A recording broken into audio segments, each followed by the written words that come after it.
visto los datos del paro registrado esta mañana? ¿Qué le parecen?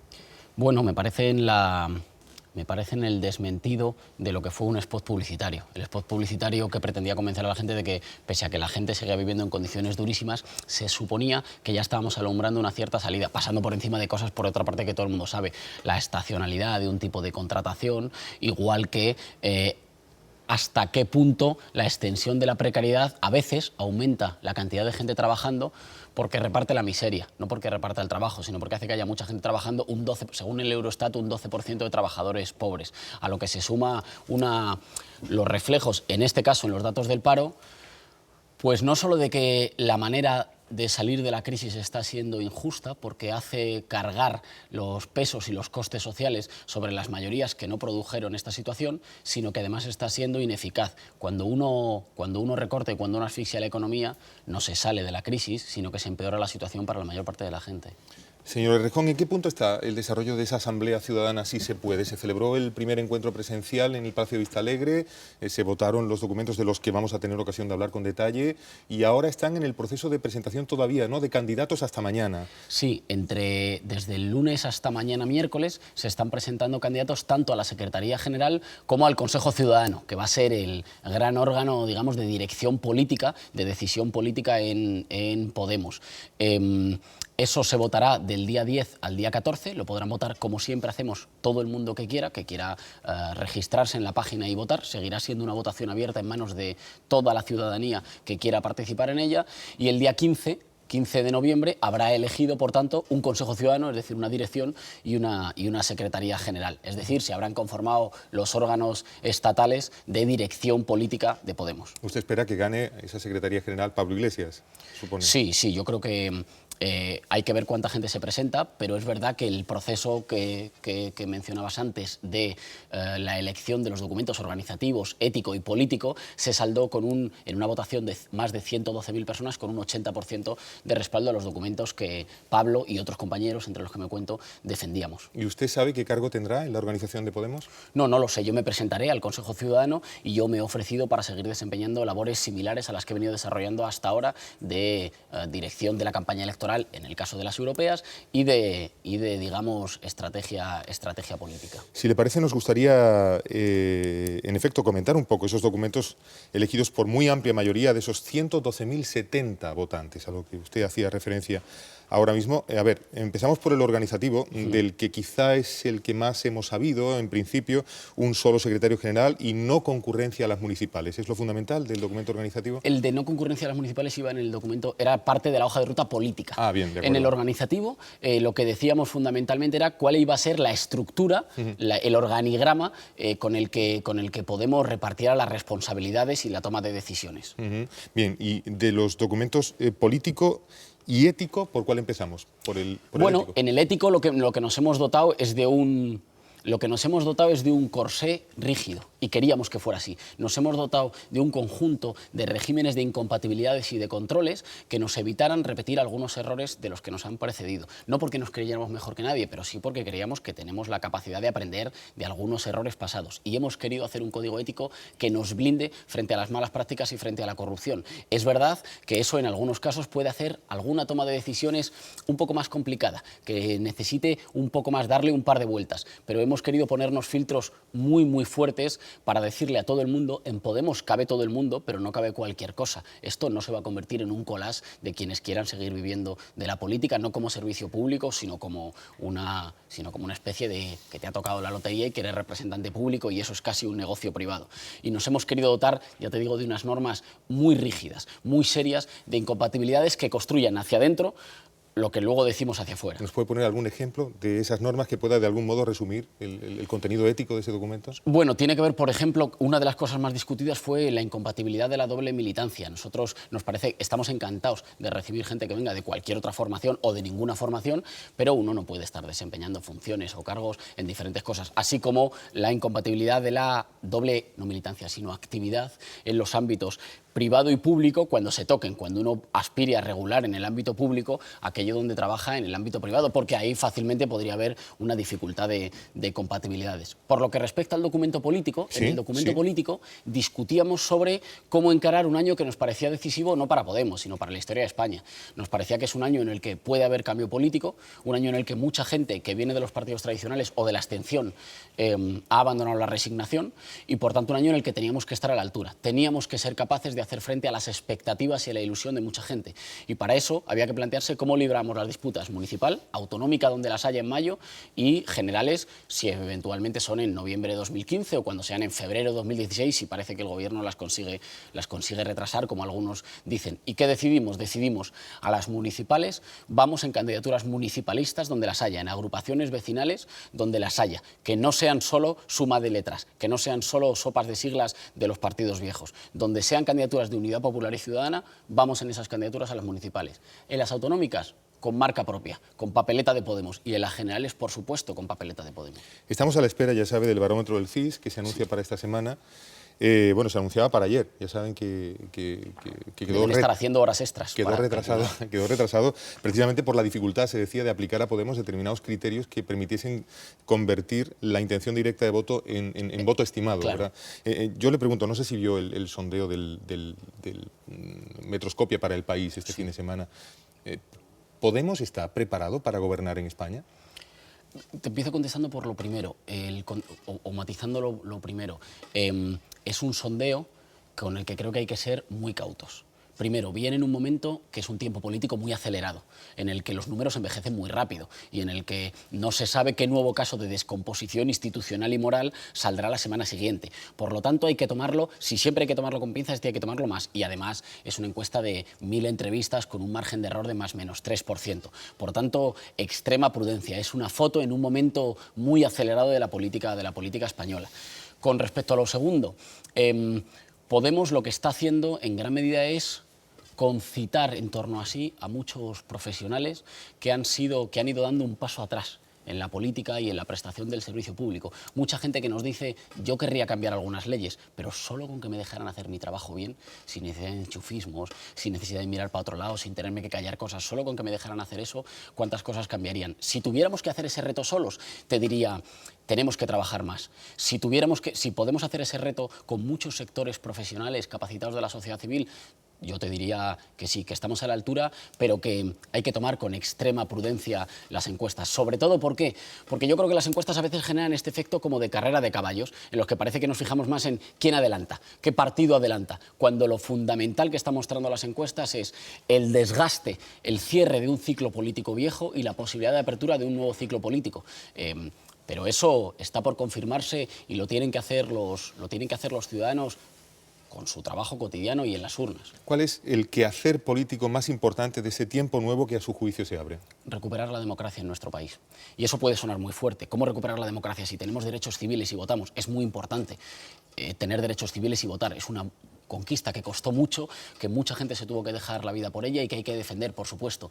Pero para que haya democracia no basta solo con votar. Yo le añadiría dos cosas. Uno, para que seamos ciudadanos, la ley tiene que ser igual para todos. Para que seamos ciudadanos del Estado de Derecho, la ley tiene que ser igual para todos. Y creo que en España ha habido una minoría de privilegiados que se han acostumbrado a vivir por encima de la ley. El Estado de Derecho no va con ellos. Lo que se están destapando ahora son tramas mafiosas de gente que se acostumbró durante muchos años, por una parte, a que las instituciones eran un cortijo suyo y por otra parte, a que la ley era una cosa que no regía. Había una trama de intereses privados políticos que secuestraron las instituciones.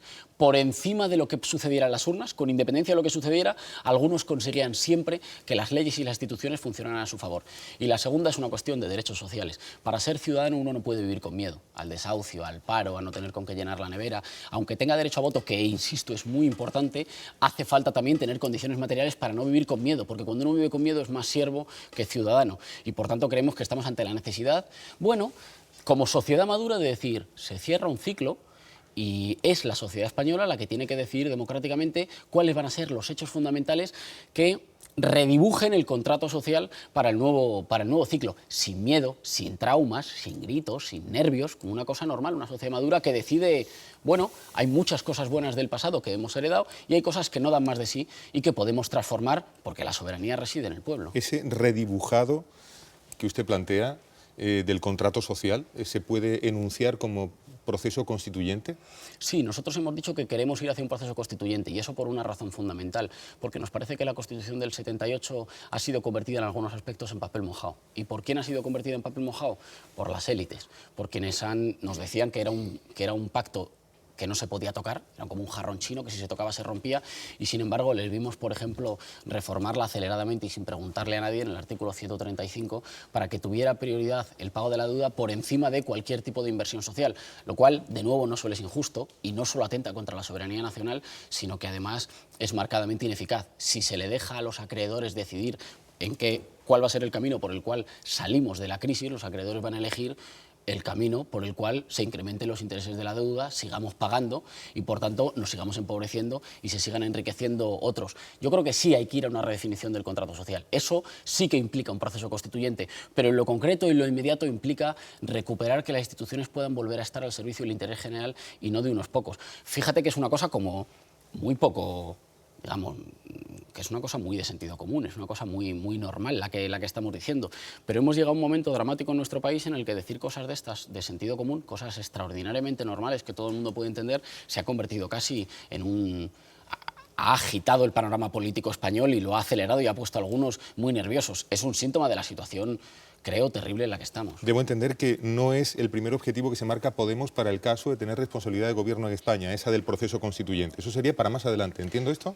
Bueno, eso es un objetivo, lo que pasa es que ese es un objetivo que requiere un consenso muy amplio. Hay que construir un consenso muy amplio, con una amplia mayoría para avanzar en ese sentido. Nosotros lo decimos desde ya, queremos una redefinición, queremos devolver la soberanía al pueblo y hacer una redefinición de la regla del juego, del contrato con el que vivimos, para que sea más justo, para que nos incluya a todos, para que en este país no sobren 5,5 millones de personas que no encuentran acomodo en el modelo de desarrollo. Por tanto, el consenso será la clave más que el asalto, ¿no? Pero para abrirlo, eso era un mensaje fundamentalmente en clave interna, que decía hemos llegado hasta aquí tomando decisiones arriesgadas. Hacia afuera, para abrir un proceso constituyente hace falta un amplio consenso entre las grandes mayorías. Nosotros caminaremos hacia eso, pero la palabra obviamente le corresponde a la ciudadanía. Consenso con las demás fuerzas políticas con las que hay que hablar y posibilidad de convergencia, de entenderse. Imagínense que ustedes tienen posibilidad de acceder a responsabilidades de gobierno, pero no en solitario, es decir, que tienen que entenderse con otras fuerzas. ¿Esto lo ven factible? Principalmente, ¿con qué otras fuerzas, si es tan amable? Fíjate, yo te diría, quizá te sorprenda, pero yo diría que con todas. Ahora bien, con todas no para hacer cualquier cosa, con todas para hacer un giro de 180 grados en cómo están yendo las cosas en nuestro país. Esto a algunos les va a implicar tener que elegir. Creo que no se puede tomar a la ciudadanía por menor de edad y hay que decir que uno no puede hacer políticas que le gusten a todo el mundo. Hasta ahora se han hecho políticas que le han venido muy bien a los más privilegiados. La Asociación Española de Banca decía que de agosto de 2013 a agosto de 2014 ganó un 19,5% más, incrementó sus beneficios, en un momento dramático para muchas familias en nuestro país, casi 2 millones de familias sin ninguna prestación. ¿Eso por qué sucede? No es un fenómeno meteorológico, sucede porque ha habido políticas determinadas con las cuales a algunos les ha ido extraordinariamente bien y a la mayoría extraordinariamente mal. Nosotros decimos no se puede hacer políticas al gusto de todos y nosotros tenemos claro del lado de quién estamos, que es de la mayoría ciudadana que está siendo empobrecida, de los sectores medios, de las pymes, de los trabajadores, de los parados, pero eso supone tomar partido. Si nosotros podemos llegar a acuerdo para tomar partido en favor de la mayoría social, estaremos encantados. Pero ya te digo, eso implica cambiar algunas cosas. Eso implica frenar mañana los desahucios en nuestro país. Y eso es posible que algunos bancos, vengo de la Comunidad de Madrid, que hemos rescatado entre todos y que han seguido haciendo algunas de las prácticas que les llevaron a ser rescatados, pues a lo mejor no les gustan las decisiones. Claro, eso es más difícil que lo hagan las formaciones a las que los bancos les perdonan a menudo las deudas, que son, por cierto, las únicas deudas que no se pagan en nuestro país, las de las formaciones políticas. Y, por tanto, para ellos es más difícil, pero ningún sectarismo a priori. Toda la voluntad de entenderse con todo el mundo, pero para hacer lo contrario de lo que está sucediendo en nuestro país. Si es sobre esa hoja de ruta, es posible entenderse con mucha gente. Permíteme, en todo caso, un sano escepticismo. Yo creo que los responsables de la situación dramática a la que ha llegado España tienen serias dificultades para ser quienes conduzcan la regeneración. Yo eso lo creo, pero estaré encantado de que me demuestre que estoy equivocado.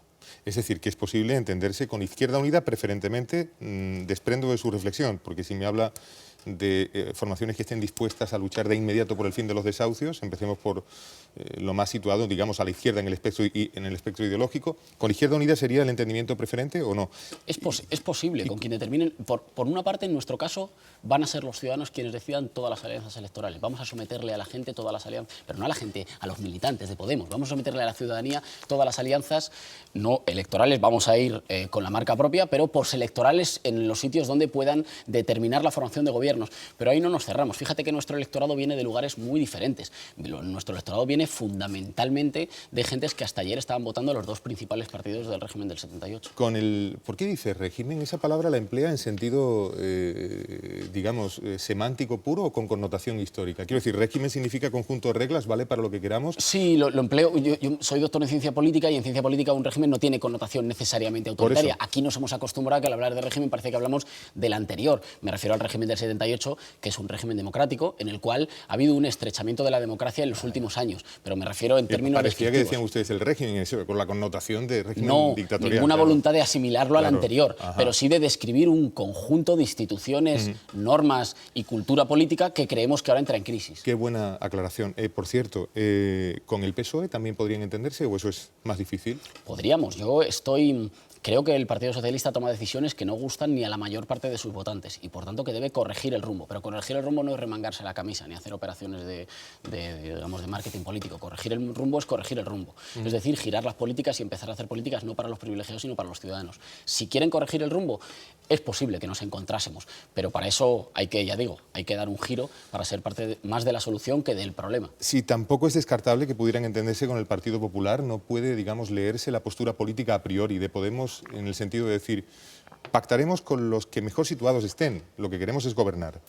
Pero para hacer unas cosas muy determinadas. Quiero decir, si están dispuestos a hacer exactamente lo contrario, yo vengo de la Comunidad Autónoma de Madrid. Si el Partido Popular estuviera dispuesto a revertir todo el proceso, por cierto, felizmente frenado en los tribunales, de regalarle a empresas de amigos parte de las contratas de la sanidad pública, ahí podemos entendernos. Pero eso es para hacer exactamente lo contrario de lo que vienen haciendo. No es voluntad de gobernar por gobernar, es para revertir efectivamente un programa que ha secuestrado a las instituciones y que le ha hecho pagar los costes de la crisis a la mayoría. No es a cualquier coste, es para hacer cosas determinadas, es para caminar en un rumbo determinado. Y fíjate que sin necesidad de llegar a ningún gobierno, ya creo humildemente que la irrupción de Podemos ha servido. La irrupción de Podemos ha servido para que algunos abandonen la autocomplacencia por la cual creen que el servicio público es una cosa que les va a pertenecer siempre. En el último escándalo de corrupción, en los últimos 52 detenidos de esta trama, digamos, empresarial política, vimos a algunos de los representantes políticos ser un poquito más duros, tener que esbozar un poquito más de medidas un poco más contundentes. Bueno, yo creo que si no hubieran sentido el aliento de la posibilidad de que los ciudadanos les jubilen, no habrían tomado esas decisiones. Y eso es un buen elemento de regeneración democrática, en mi opinión. Señor Errejón, le van a preguntar también en nuestra mesa, si le parece bien. Juan Manuel Márquez. Buenos días, señor Errejón. A ver si nos puedes aclarar un concepto, porque sí, hay mucha confusión. Además, usted es el responsable de estrategia política de la formación y de campañas electorales. En las autonómicas que vengan lo tenemos claro que irán con marca propia. En las municipales, ¿estáis apoyando a Ganemos o no estáis apoyándolo? ¿O Ganemos puede ser esa agrupación ciudadana que sí? Es decir, y en casos concretos, creo que donde están más formadas en la ciudad de Málaga y en la ciudad de Sevilla. ¿Vosotros apoyáis a Ganemos en estas dos ciudades? A ver, tenemos poco tiempo en general, lo digo para las demás preguntas, por favor. Yo creo que y si es posible, la concreción también en la respuesta. Es una decisión que nosotros, fíjate que acabamos de salir de esa asamblea en la que hemos decidido la estrategia para las municipales. Así que es una decisión concreta que tenemos que tomar. Hemos dicho, nos gustan las candidaturas municipales, no cualquier cosa que se llame de forma nueva es nueva política. Si no son sopas de siglas, si no pretenden agrupar solo a la gente que se identifique con la etiqueta izquierda, sino la mayoría ciudadana que quiere un cambio, si son procedimientos democráticos en los que las listas las eligen los ciudadanos, ahí estaremos. Si no, se llamen como se llamen, no forman parte de lo que entendemos que es la solución al problema.